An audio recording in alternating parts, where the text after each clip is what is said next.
ইসলামের দাওয়াত পৌঁছানো, ঈমানের দাওয়াত পৌঁছানো। আমরা যদি তাবলীগের অর্থ ব্যবহার করি তাহলে সেই দাওয়াত দেব হিন্দুদেরকে, সেই দাওয়াত দেব ইহুদি নাসারাদেরকে, সেই দাওয়াত দেব বেঈমানদেরকে।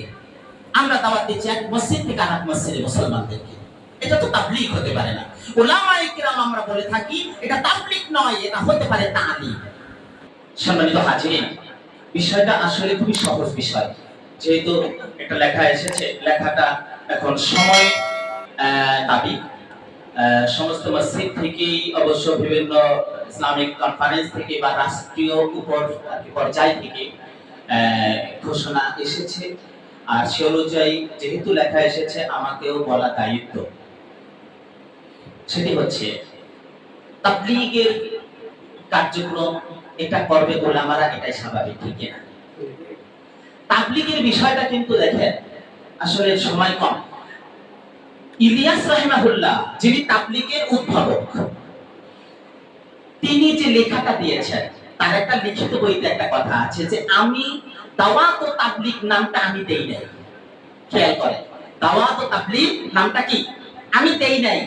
আমি একটা মাত্র কাজ শুরু করেছি, সেটা হচ্ছে দাওয়াতি কাজ, কিন্তু নাম আমি দেই নাই। আমি যদি নাম দিতাম তাহলে নাম দিতাম তাহরিকে ঈমান। সুবহানাল্লাহ। কি বলছেন? আমি যদি নাম দিতাম কি তাহরিক ঈমান, তার মানে ঈমানের আন্দোলন। তাবলীগ এটা হচ্ছে ইসলামের দাওয়াত পৌঁছানো, ঈমানের দাওয়াত পৌঁছানো। আমরা যদি তাবলীগের অর্থ ব্যবহার করি তাহলে সেই দাওয়াত দেব হিন্দুদেরকে, সেই দাওয়াত দেব ইহুদি নাসারাদেরকে, সেই দাওয়াত দেব বেঈমানদেরকে। আমরা দাওয়াত দিচ্ছি এক মসজিদ থেকে আরেক মসজিদে মুসলমানদেরকে। এটা তো তাবলীগ হতে পারে না। উলামায়ে কিরাম আমরা বলে থাকি এটা তাবলীগ নয়, এটা হতে পারে তালিম। আমরা আম পাবলিক নামাজ জানে না, রোজা জানে না, কিভাবে পবিত্রতা অর্জন করতে হয় এটা জানে না। এই জন্য তাদেরকে শিক্ষা দেব। সেই শিক্ষা নিয়ে যে মজলিস, যে জলসা, সেটা তো তাবলীগ হতে পারে না। সেটা কি তালিম, সেটা হচ্ছে তালিম দেওয়া।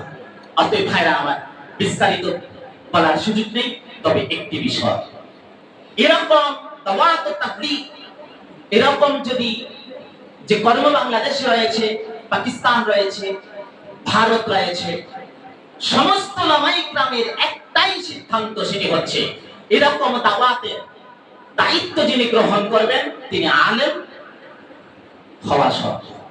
আলেম হতে হবে, বুঝছেন? আলেমদের দ্বারাই নেতৃত্ব দিবে আলেমরা, নেতৃত্ব কোনো বেআলেম দিতে পারে না। তাই আসুন আমরা আলেমদেরকে সম্মান করি, ইজ্জত করি, তাদের নেতৃত্ব মেনে নেই। তারা যে কথাগুলো বলে কোরআন আর সুন্নাহর আলোকে যদি হয় তাহলে মানব। আলেম হয়েও যদি কোরআন সুন্নাহর বাহিরে বলে আমাদের মানার দরকার নাই, ঠিক কি না? সম্মানিত হাজিরিন, তাই আসুন আজকে এর তাবলীগ এটা ছিল একক, কত সুন্দর শান্তি প্রিয় ভাবে কত সুন্দর দাওয়াতি কাজ চলছিল। আমরা অবশ্যই মনে করি এখানে ইহুদিদের ষড়যন্ত্র, তৃতীয় শক্তি এখানে ঢুকে তাদেরকে বিভ্রান্তি ফেলে দিয়ে এই বাংলাদেশে ৯২% প্লাস মুসলমানদের মধ্যে ডিভাইডেশন করার জন্য আজকে ইহুদিরা লেগে পড়ে এখানে ভিতরে ঢুকে এই বিশৃঙ্খলা সৃষ্টি করেছে। এর ব্যতিক্রম অন্য কিছু নয়, কারণ ইতিপূর্বে সাতপন্থীদের মধ্যে ওসামা নামক যে ভদ্রলোক রয়েছে তার একাধিক ভিডিও কনফারেন্স মোসাদের সাথে করার এটা প্রকাশ হয়ে গিয়েছে। অতএব আসুন আমরা সাতপন্থীও চিনি না আর ওলামাপন্থীও চিনি না, আমরা একটাই পন্থী চিনি, সেটা হচ্ছে কোরআন আর সুন্নাহ পন্থী, ঠিক না মুসলমান?